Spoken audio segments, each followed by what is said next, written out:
చక్రవర్తికి వీధి భిక్షగాడికి చుట్టం అవుతాదని అని మనీ మనీ చక్రవర్తికి వీధి భిక్షగాడికి చుట్టం అవుతుందని మనీ మనీ కాలం ఖరీదు చేస్తాం అంది మనీ మనీ కాలం ఖరీదు చేస్తాం అంది మనీ మనీ చక్రవర్తికి వీధి భిక్షగాడికి చుట్టం అవుతాదని మనీ మనీ చక్రవర్తికి వీధి భిక్షగాడికి చుట్టం అవుతుందని మనీ మనీ డబ్బురా అరే డబ్బురా డబ్బురా అరే డబ్బురా చక్రవర్తికి వీధి భిక్షగాడికి చుట్టం అవుతుందని మనీ మనీ డబ్బురా అరే డబ్బురా. చాలామంది అడుగుతారు, ఏమయ్యా కారు మెయింటైన్ చేయట్లేదు. వాళ్ళకి తెలియదు కదా, 1999లోనే టయోటా క్యామరీ ఆయన అనుభవించేసాం. అందుకే 702 ఎక్కితే శుభ్రంగా హాయిగా చక్కగా అసలే ఫ్రీ బస్ సర్వీస్. ఆడవాళ్ళకి టికెట్ అసలు ఆధార్ కార్డు తీసుకుని డబ్బులు కట్టక్కర్లేదు. Free free free free free free. కనీసం మగవాళ్ళని ఎక్కితే నుంచుని డబ్బులు కట్టి నుంచోవాలి. మరి నాకైతే అర్థం కావట్లేదు. అసలు కాన్స్టిట్యూషన్ ఫాలో అవుతున్నామా? పెద్ద పెద్ద రాజకీయ నాయకులు మాట్లాడతారు, అబ్బో కాన్స్టిట్యూషన్ బుక్ చూపించేసి కాన్స్టిట్యూషన్ అసలు నాకైతే అర్థం కావట్లేదు. డబ్బులు నా దగ్గర కోర్టులో దావా వేయటానికి. సరే, వాళ్ళు ఇష్టం. పెద్ద పెద్దవాళ్ళు ఏం చేసినా చలామణి అవుద్ది. సరే, సో ఆంధ్రప్రదేశ్లో రావాలంటే పబ్లిక్ ట్రాన్స్పోర్ట్లో మగవాళ్ళు మీరు ట్రావెల్ చేయాలంటే మీ ఫిట్నెస్ టెస్ట్ అయిపోద్ది. ఫిట్నెస్ ఎలా టెస్ట్ అవుద్దంటే మీరు నుంచోవాలి. గంట ప్రయాణమో 35 నిమిషాల ప్రయాణమో మీరు నుంచోటం తప్పదు. డబ్బులు ఇచ్చి నుంచోవాలి. అది ఇది ఎవరు నాకైతే అర్థం కావట్లేదు. మరి డబ్బు ఇచ్చినా కూడా నుంచోవాలి. సరే,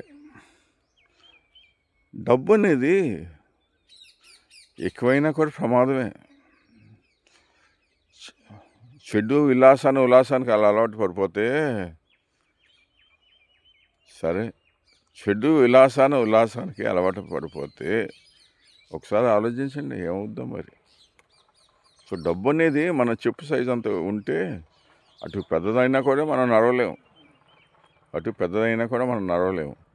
చిన్నదైనా కూడా మనం 2 పూటలు భోజనం చేయడానికి కష్టం అవుతుంది, కొంచెం చిరాకు పడుతూ ఉంటాం. సో మన చెప్పు సైజు అంతా ఉంటే మంచిది. సరే, ఇంకో సందేశం ఏంటంటే చాలామంది రాజకీయ నాయకులు, నేను రాజకీయంలో లేను, సో వాళ్ళంతా వాళ్ళ జీవితాలకి ఎక్కడ కాల్చేస్తాడో, ఎవరన్నా ఏం చేసేస్తారు.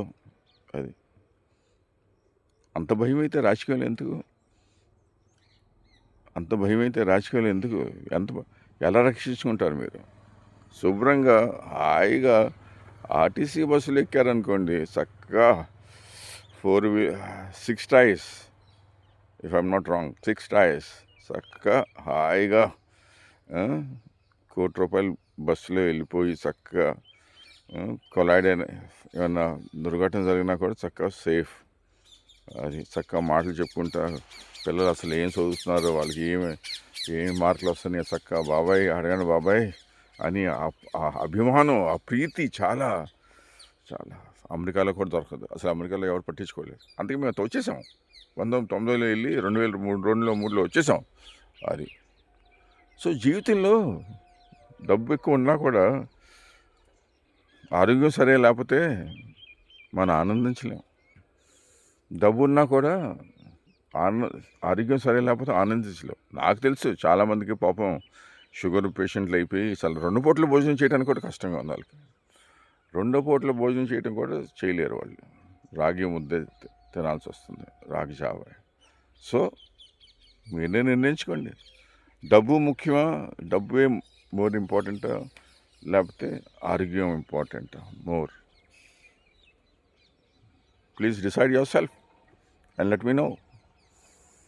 మీరు నిర్ణయాలు తీసుకోండి, అది మీ వ్యక్తిగత విషయం. ధన్యవాదాలు. శుభోదయం.